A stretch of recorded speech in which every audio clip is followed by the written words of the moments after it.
do auto de infração, alegando em suma os seguintes pontos. Entende o agente que o agente de fiscalização cometeu um equívoco na aplicação de penalidade por não apresentar provas contra a referida empresa. Acrescenta qual o meio de prova utilizado pelo fiscal, suficiente de eludir e presunção de inocência da Expresso Maia. Afirma que algum meio de prova deve ser produzido para que a impugnante possa comprovar que, de fato, os fatos ocorreram conforme descritos nos autos de infração. E, por fim, requereu a anulação do auto de infração. Em síntese, é o relatório. Passo a fundamentação e voto. Presidente, conheço o recurso, uma vez que os presentes recursos para sua admissão. O ato infracional está efetivamente caracterizado e comprovado nos autos, consoante se vê nas fotos anexas aos autos de infração número 41.350, ou seja, o veículo da placa JSJ 8150 apresenta condições inadequadas, tendo a fiação elétrica exposta dentro do salão do ônibus, nas regiões das últimas poltronas do veículo, o que poderia causar diversos tipos de acidentes aos passageiros e até mesmo ao motorista. Ademais, o prestador de serviço não pode fugir da responsabilidade de manter todos os seus veículos em condições satisfatórias de limpeza, higiene, conservação e muito menos de isentar dessa incumbência, já que esse encargo é inerente ao responsável pelo serviço e, portanto, é da sua competência colocar em operação somente veículos que atendam esses requisitos. Não podemos esquecer que o serviço de transporte de passageiros decorrentes de concessão ou permissão devem ser prestados de maneira adequada, aqui definida como aquela que satisfaz as condições de regularidade, continuidade, eficiência, segurança, cortesia e modicidade das tarifas. Assim, o serviço adequado compreende o direito do passageiro dispor de veículos em bom estado de higiene, principalmente ao iniciar a viagem.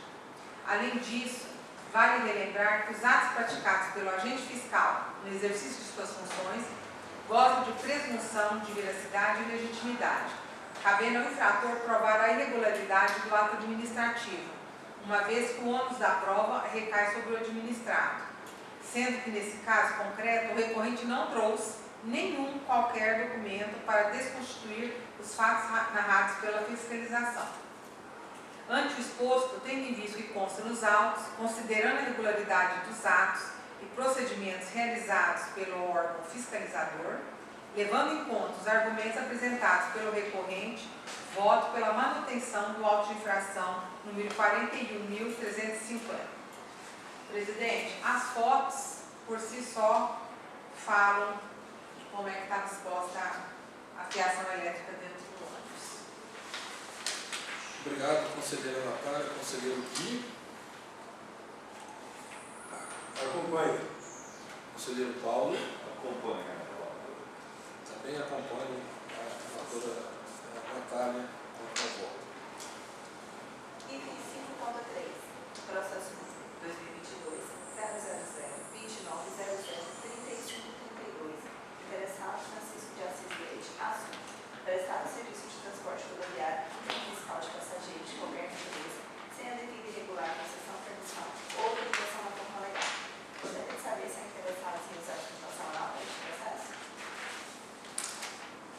Sim, passo a palavra para a conselheira.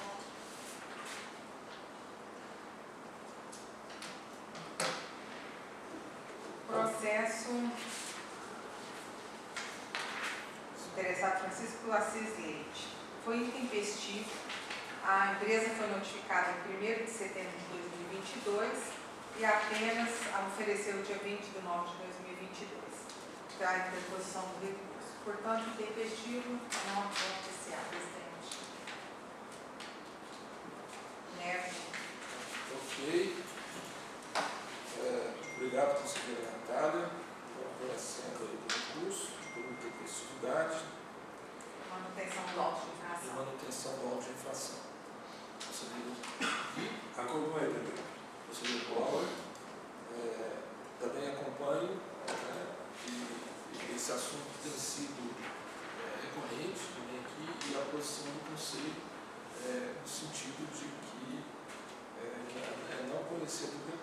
caso de intempestividade. Né? Então, acompanhe. Item 5.4, processo 2021-000-29005005. Interessado que a Almaia Transportes Terrestres Liré assume prestar o serviço intermunicipal de passageiros de qualquer natureza sem a devida e regular concessão, permissão ou autorização na forma legal. Gostaria de saber se há interessados em iniciar a situação oral para este processo. 5. Passa a palavra para a conselheira.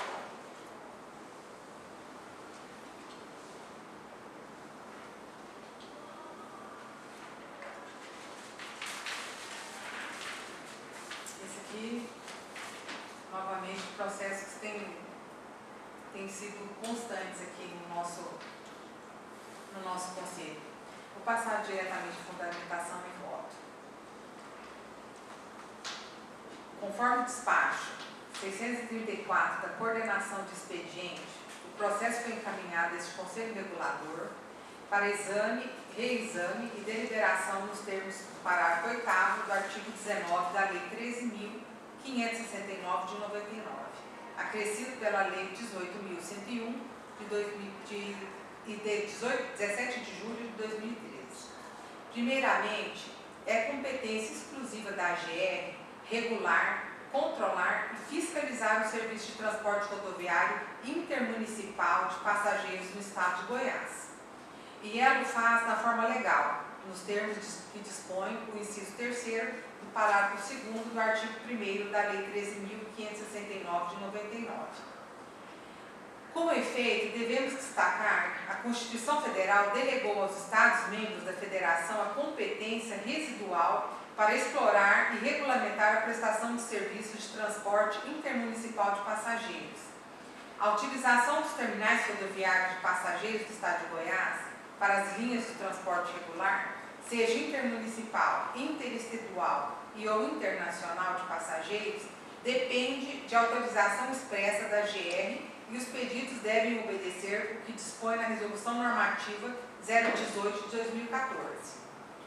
Mesmo considerando o fato da interessada deter autorização da Agência Nacional de Transportes Terrestres, ANTT, para explorar linha interestadual de transporte de passageiros, essa circunstância não retira a competência da Agência Goiana de Regulação, Controle e Fiscalização em fiscalizar esse serviço quando o trajeto percorre trechos entre cidades localizadas no estado de Goiás, e é onde é permitido o embarque e desembarque de passageiros. A infração está caracterizada e efetivamente comprovada nos autos, consoante se vê no termo de declaração firmados por Jocenice Soares e Rejane Rodrigues Montel, e que afirma que a viagem teve como origem o município de Águas Lindas e como destino o município de Porangatu.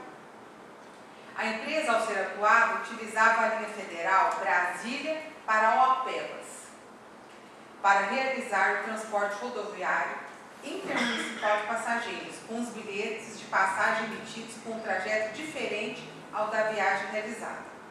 Vale lembrar que os atos praticados pelo agente fiscal no exercício das suas funções gozam da presunção de veracidade e de legitimidade, cabendo ao infrator provar a irregularidade do ato administrativo, uma vez que o ônus da prova recai sobre o administrado, reafirmando que no caso concreto o recorrente não trouxe nenhum documento que pudesse desconstituir. Pelo contrário, presidente, nós temos aqui realmente os bilhetes dessas duas passageiras. Ante o exposto, tendo em vista que consta nos autos, considerando que a parte autuada não apresentou argumentos e provas suficientes à descaracterização do auto de infração e que esse foi lavrado atendendo todos os requisitos necessários à sua validade, reforma a decisão de primeira instância e voto pela manutenção do auto de infração 40.994. Peço também, presidente, que seja informado a NTT novamente o que as empresas vêm fazendo dentro do Estado. Obrigado, conselheira Natália. Conselheiro Gui. Vota. Acompanha. Conselheiro Paulo. Acompanha a relatora. acompanho o voto da relatora e solicito que a recomendação da relatora seja executada com um elemento de correspondência à Agência Nacional de Transporte em relação à utilização de uma linha interestadual para prestar serviço não autorizado intermunicipal de passageiros, competência da AGE. Registrado. Item 5.5.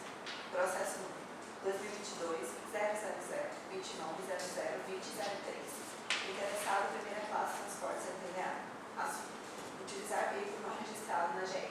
Gostaria de saber se há interessados para realizar a citação oral. Assim, passo a palavra para a conselheira Paula. Trata-se dos autos de infração 41.203, lavrado em face da empresa Primeira Classe Transporte Limitada, em fiscalização realizada no município de Montevidéu, Goiás. Passa a fundamentação e voto. Conheço do recurso, uma vez presentes os pressupostos para sua admissão. Primeiramente, urge destacar que a empresa alega em seu recurso os mesmos argumentos apresentados na peça de defesa à instância de primeiro grau, não apresentando nenhum voto, nenhum novo fundamento que conteste a decisão. Por sua vez, o dispositivo legal aplicado ao caso é claro ao determinar que o concessionário do serviço de transporte rodoviário intermunicipal de passageiros somente pode utilizar na execução do serviço veículo devidamente cadastrado na GR. A própria empresa admite em sua defesa que o veículo não está registrado na GR e acrescenta que não possui autorização para operar no transporte rodoviário intermunicipal de passageiros e, desta forma, fica impedida de registrar. Ante o exposto, tendo em vista os constos nos autos, considerando a regularidade dos atos e procedimentos realizados pelo órgão fiscalizador, levando em conta que os argumentos apresentados pelo recorrente, voto pela manutenção do auto de infração número 41.203. É o meu voto, presidente. Obrigado, conselheira Natália. Conselheiro Gui. Voto na relatora. Conselheiro Paulo. Voto na relatora. Também voto com a relatora Natália. Item 8. Gostaria de saber se há outros assuntos de interesse do